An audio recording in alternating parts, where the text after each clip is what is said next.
ചൂടായ നെയ്യിലേക്ക് ഒരല്പം ചതച്ച പെരിഞ്ചീരകം, ഒരുപാട് പെരിഞ്ചീരകം വേണ്ട. നമ്മളൊരു കരേല റൈസാണ് ഉണ്ടാക്കാൻ പോകുന്നത്.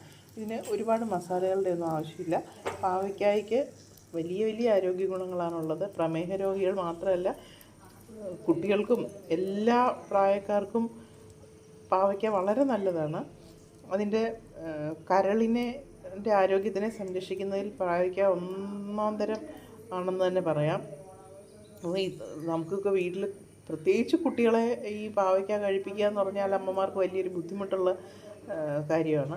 അപ്പോൾ നമ്മൾ കുട്ടികൾക്ക് പോലും ഇഷ്ടപ്പെടുന്ന രീതിയിലൊരു പാവയ്ക്ക റൈസ്, കരേല റൈസാണ് ഉണ്ടാക്കുന്നത്. ഇതിന് വേണ്ടത് പാവയ്ക്ക, തക്കാളി, സവാള, പച്ചമുളക്, പിന്നെ കുറച്ച് വെളുത്തുള്ളി, അത്രയും അരിഞ്ഞ് വെച്ചിട്ടുണ്ട്. അപ്പം കുട്ടികൾക്കൊക്കെ കൊടുക്കാനാണെങ്കിൽ നമുക്ക് കുറച്ചൊരു ടേസ്റ്റ് ഇടയ്ക്കൊന്ന് കടിക്കുന്നത് ഇഷ്ടപ്പെടുമെങ്കിൽ കുറച്ച് ഉണക്കമുന്തിരി ഇട്ട് കൊടുക്കുക ഇതിലേക്ക്. എന്നിട്ട് ഈ അരിഞ്ഞ് വെച്ച് എല്ലാം കൂടി ഒരുമിച്ചങ്ങ് ഇട്ട് കൊടുക്കുക. വലിയ ബുദ്ധിമുട്ടൊന്നുമില്ല ഇതുണ്ടാക്കാൻ. ഒരുപാട് സമയം വേണ്ട. ഒരു 10 മിനിറ്റ് നേരം, അരി വേവിച്ച് വെച്ചിട്ടുണ്ടെങ്കിൽ ഒരു 10 മിനിറ്റ് നേരം കൊണ്ട് ഇത് ഉണ്ടാക്കാം. ഇത് ഒന്ന് അടച്ച് വെക്കണം, ഇടയ്ക്കിടയ്ക്ക് ഒന്ന് ഇളക്കി കൊടുക്കും. ഇപ്പോൾ പാവയ്ക്കൊക്കെ നന്നായി വെന്ത് ഒന്ന് വാടി വന്നിട്ടുണ്ട്.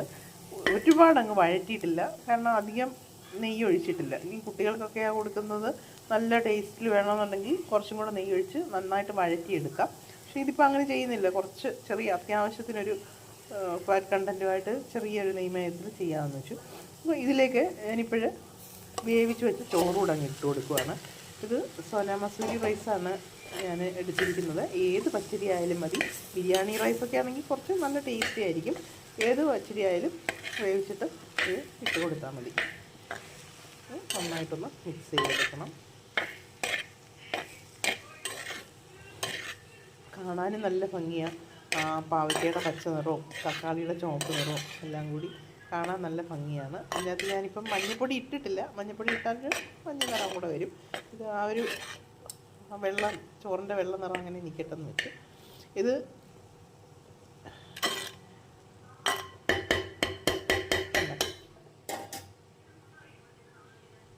ഇനി ഇതിലേക്ക് കുറച്ച് മല്ലിയിലയും കൂടെ അങ്ങ് ഇട്ട് കൊടുക്കാം. ഇത് കുറച്ച് നേരം ഒന്ന് അടച്ചു വെക്കാം. ഇത് വെറുതെ കഴിക്കാൻ തന്നെ നല്ല രുചിയാണ്. പിന്നെ ഒരല്പം കാന്താരി ചമ്മന്തിയും ലേശം തൈരും പിന്നെ ഒരു ലേശം മാങ്ങാച്ചാറും. പിന്നെ ശ്രദ്ധിക്കണം, ഇതിൻ്റെ കൂടെ നാരങ്ങാച്ചാറ് കോമ്പിനേഷനല്ല. ഇത്തിരി സാലഡും ഒക്കെ ഉണ്ടെങ്കിൽ പിന്നെ പറയാനില്ല.